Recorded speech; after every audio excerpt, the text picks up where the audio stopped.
Hi, I'm Dolly Vasta, and welcome to Dolly's World.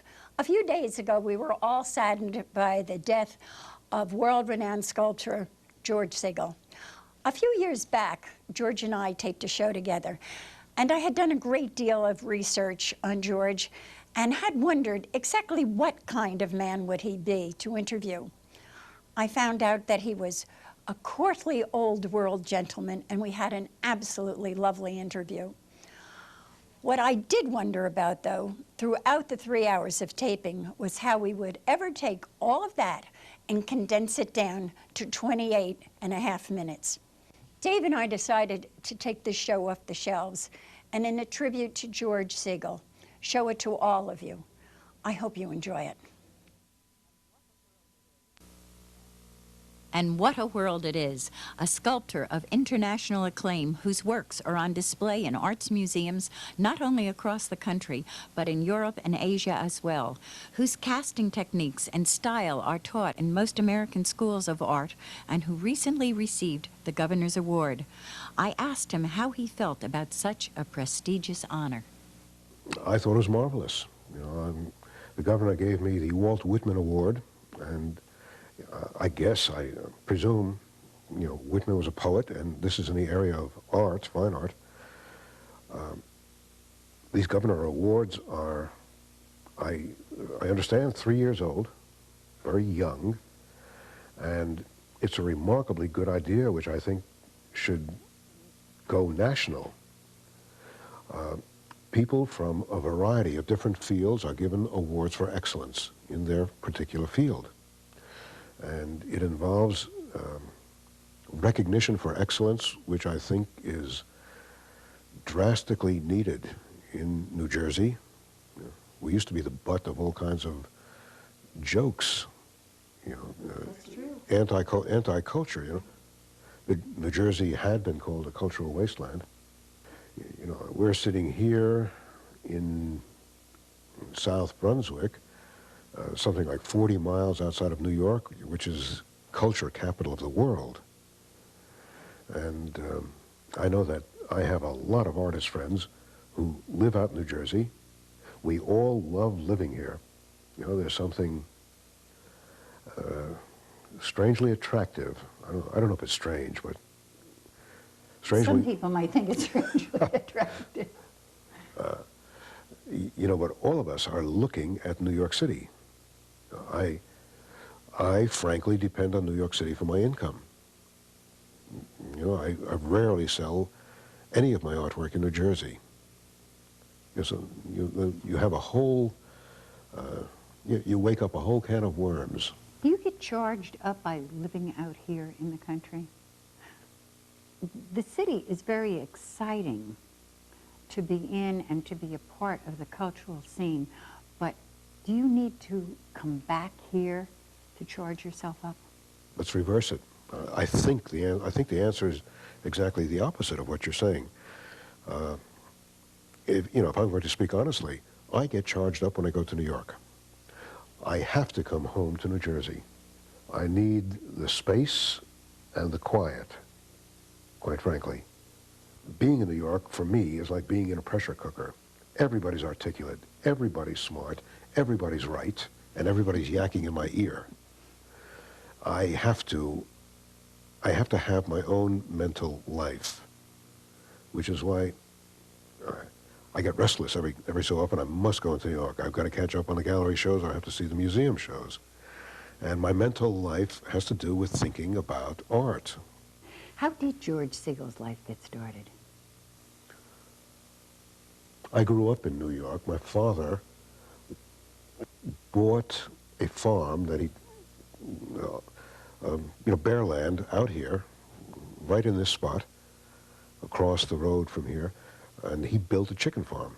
That was his dream. He wanted to be self-sufficient. I think he also wanted the peace and quiet. And I was a kid, like I was 13, 14 years old. And I stayed in the city. I lived in my aunt's house, and I finished high school. And I finished 1 year of Cooper Union Art School. Then my brother got drafted. I had to come out and work on the farm for my father, with my father. And after the war, I went back to New York to Pratt, then NYU, got my degree. I got my degree in art education. I knew I wanted to be a fine artist. And I also knew that at that time, we're talking the 40s, and then the very late, the late 40s, after the war.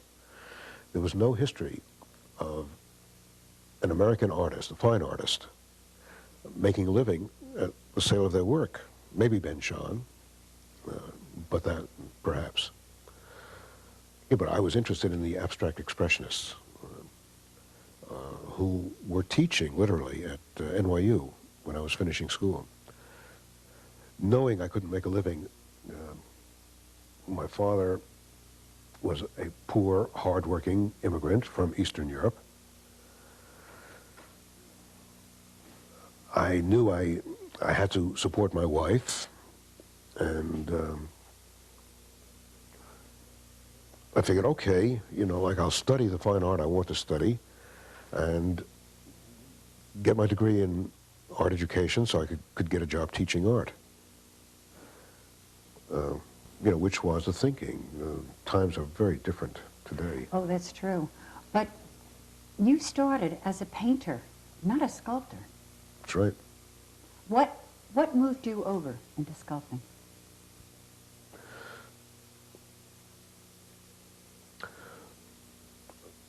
What moved me over into sculpting was my disgust with the rules and regulations that my teachers were handing out. A rebel. Well, An early rebel? I was a rebel. I was a rebel with a lot of split feelings. I was going to Pratt, and I saw a student show of what looked to me to be marvelous, exciting painting, and it turned out, looking backward, it was student derivative, abstract expressionist painting. I quit Pratt, rushed over to NYU, and my teachers were directly Basiotis and Tony Smith, and Tony Smith was a marvelous teacher. Walked down the halls with Rothko paintings under his arm. Rothko was totally unknown. The abstract expressionists in 49, 50 were being spoken about critically. They were showing all over New York.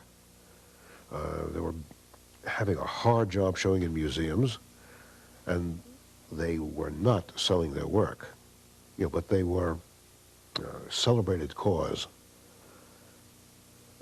So Tony Smith would show us these new paintings. Basiotis would say, jump on the bandwagon of the history of art. They were looking for excited recruits. I was attracted, very strongly attracted to an awful lot of the abstract expressionist work.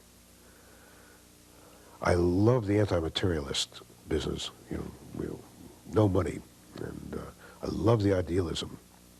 I love the thick paint, like it had this raw way of putting paint down, had a sensual quality. You could eat it, it was almost like cake, so that there was a touch, a tactile quality to the paint. And the injunction was, wipe out anything that begins to resemble figuration, anything that looks like anything you've seen in the real world.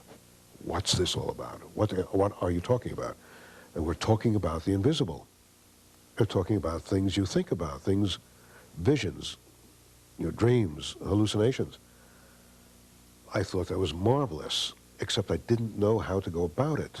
I thought they were asking me to sacrifice too much of what I could touch. So here I am split, and I was responding like a shot to Tony Smith. He would tell us, read James Joyce, read Ulysses. So we'd read Ulysses, we'd come back into class, and he'd show us Cubist paintings by Picasso and Braque. And he'd start to point out connections, and he would make us finish. Cubism is connected to the way James Joyce was writing. Wow. I thought that was remarkable. And I was reading, then all the ideas that I had sort of vaguely heard for years, all of a sudden those ideas had authors and names. Andre Breton wrote about Surrealist theory. Oh, Jackson Pollock is painting these strange drip paintings, but they're really connected with Surrealism. And what's Surrealism? So I got this, I got thrown right into all the schools of modern art at a time where nobody was making a living at it, and it was a holy occupation. You had to be dedicated, rather stupid, to give up. It involved taking a vow of poverty, almost, or you had to be young with a lot of energy and willing to work at any kind of a job and leave yourself enough time to deal with these ideas that were being bombarded at the young art students. It was an incredible time. It was a marvelous time. My apologies. I never really answered simply or quickly your question about why did I change from painting to sculpture. I changed from painting to sculpture because I wanted to deal with the tangible world, but I didn't want to throw away the invisible or the spiritual that the abstract expressionists, I still think, were so gloriously dealing with. I was directed by my teachers to wipe out all figuration and paint very large canvases with big, broad gestures, as de Kooning and Pollock were doing. But I saw figuration cropping up all the time in both Pollock and de Kooning. De Kooning's women, are famous, and Pollock's demons and figures, were cropping up in the she-wolf, anxiety monsters from his Jungian analysis, for instance. So that the suppression of figuration, I thought, was false. I got interested in environmental ideas. I wanted to deal with my body, your body, found objects. I was influenced by Mondrian and Marcel Duchamp. And then John Cage was a poet of reality. Real sounds, real things, real places. So it was about the reintroduction of the real world into the work, without losing the spiritual. I noticed that all your pieces have to do with the everyday working class. I hate to use the expression blue-collar worker, but they're the women who go to market and the people that are waiting in line for buses and people chatting in idle conversation. What happened to the three-piece Madison Avenue, Wall Street, portfolio type person? Aren't you interested in them? Well, I think there are reasons. Well, number one, I have my own history of having been a farmer. I've done an awful lot of physical work, and I consider my studio time marvelous permission to have my own mental life. So I connect my own mental life, which I try to make as rich as possible, with physical labor. That's one aspect of it. In a sense, it's self-portrait. Then the other aspect is I was reacting to, again, I'm full of these split feelings. I'm attracted to abstract expressionism, but I have a reservation. I have a reservation about Platonic idealism that my teachers were talking about, that the great defenses of abstract art are that material physicality is dismissed, and the thing that has the greatest reality is the idea behind the material. Church preaches that all the time, Catholic Church. You know, that's the idea, but it's, you know, it's really Plato. You know, with Plato, the idea of the perfect leaf precedes and is a more convincing statement of reality than a million leaves on a real tree. And it's the idea of classic Greek art, the perfect torso, you know, the perfect set of muscles in the young man or Venus, you know, the most beautiful young woman in the world.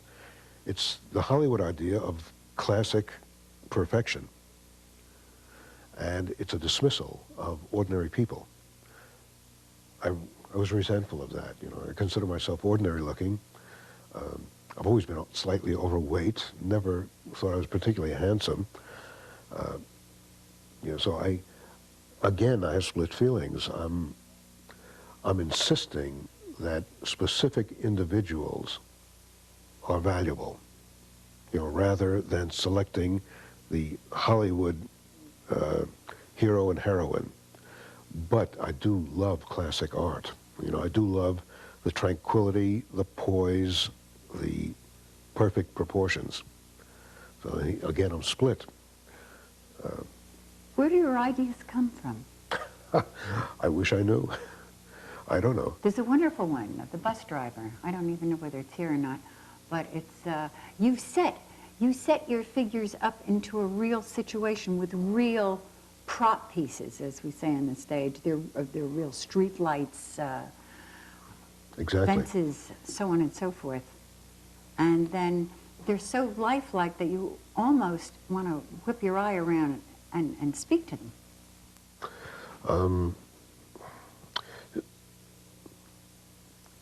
It's my argument with abstraction. I don't disagree with the ideas of abstraction necessarily. I'm quarreling with methodology, perhaps. If I have a dream, it's very vivid. You know, like I can dream of a colored ceramic surface. I think I did last night. You know, with a texture on it. My dreams involve extremely vivid memories of things I've seen in the real world. And they loom and they fill my vision. And they somehow feel twice as important. I may have passed it, you know, like I may have passed it casually, but somehow you know, the image sticks in my head. What's it like for you to walk through your studio and see all your pieces? That may be a central question, because I'm able in my studio to put out my pieces better than I can most times in a gallery. Gallery space is dedicated to display of objects, a single object to be plucked off the wall and, you know, taken, bought, and hung up in either an apartment or a museum. I can put out my work in my studio as an environment into which I can walk. And I think that was part of my schizophrenic response to abstract expressionism again. I was so baffled by obeying the strictures, big canvas, big gestures, maintain the flatness, the integrity of the wall, wipe out the figuration, that I said the only space I understand is the space that I walk in, the space between me and the canvas. And I literally I took the injunction of cubism as a series of flat, transparent planes coming forward at me. And I just took it literally. I said, okay, the picture is going to expand into the space in which I walk. And as soon as I decided to do that, all these weights rolled off my shoulders. I was so comfortable dealing in sculptural space immediately around me with no ground rules. I felt paralyzed by having to obey a set of rules. And I once asked Baziotis, how long did it take you to arrive at your style? He says, he laughed, he had the good grace to laugh and say, I spent 25 years painting derivative Cézanne. Tell me about your figures. Each of them is such a classic within themselves. They must have stories behind them. In 1978, I was commissioned by a private organization to make a sculpture commemorating the killings on the campus of Kent State University. The killings were done by National Guardsmen after a full day of demonstrating by Kent State college students against the extension of the war in Vietnam into Cambodia. The stipulation was that before I did it, I was to visit the campus and the town, which I did. And I discovered the townspeople, the older townspeople, were thoroughly outraged by the hippie behavior of the students. And all their feelings of patriotism and loyalty to the United States were outraged by the fact that the students were burning their draft cards and refusing to report for government service. It had, for me, it had all the trappings of Greek tragedy. You know, 2 generations involved, you know, both equally right. And I was so charged up. I decided to use the image of Abraham willing to sacrifice his beloved son Isaac to demonstrate his belief in difficult abstract principles. For substitute belief in this invisible single God, for patriotism, belief in America. You have another, it's a fascinating work with the dancers. What was that one all about? I wanted to do girls dancing. I remembered affectionately Matisse's Dancers, which is about reduction to simplicity and essence, and it's about ecstasy. You know, and it's weightless and it floats. By virtue of the way I work, I have to do one figure at a time, and I have to just keep building and adding. Each woman wanted to outdo the previous dancer, you know, until finally the whole thing culminated in this graceful circle of competition. I finally decided I'll accept feminine nature. You have another one there. It's called The Costume Party. And many of the figures there are in color. Was that when you started in using color? That was 1963. I was teaching at the time. I had gone to an actual costume party, fellow teachers, and I was astounded. I was astounded at the, number one, the costumes, and the preening, the pretense, and how cheerfully willing my friends were to take on mannerisms of these fantastic role models. And I ended up, strangely, painting on each figure and kept changing the colors and kept moving them around, so that, as usual, you know, like I'm victim of my own complexity, where the change of color and the change of formal composition seemed to change the relationship of the figures, and the whole thing was hallucination to begin with, you know, a whole mix of different kinds of memories and associations, so that everything has to work together. Who do you use for models?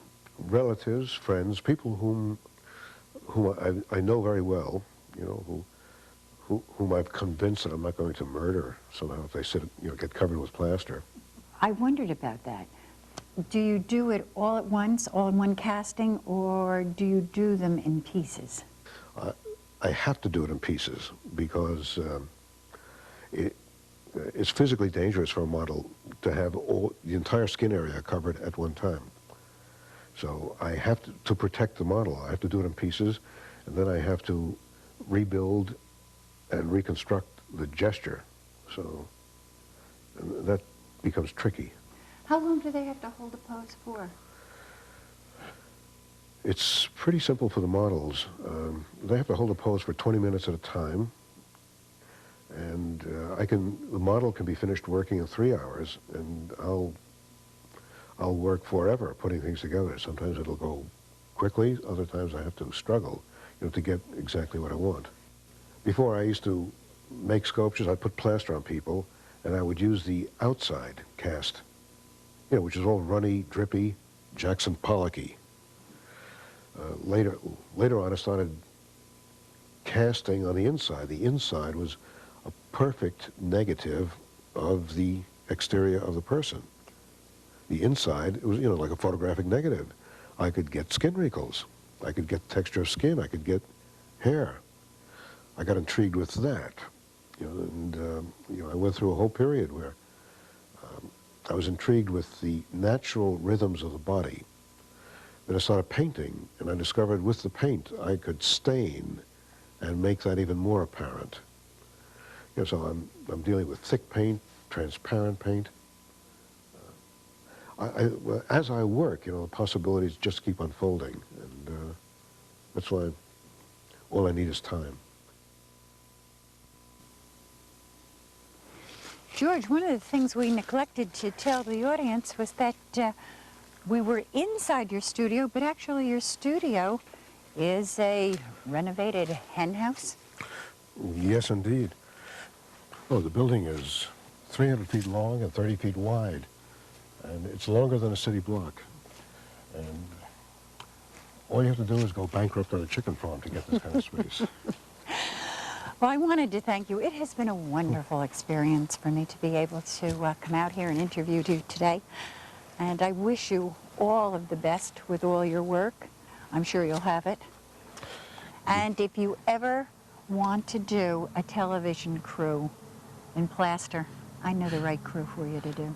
Thanks, I'll remember that.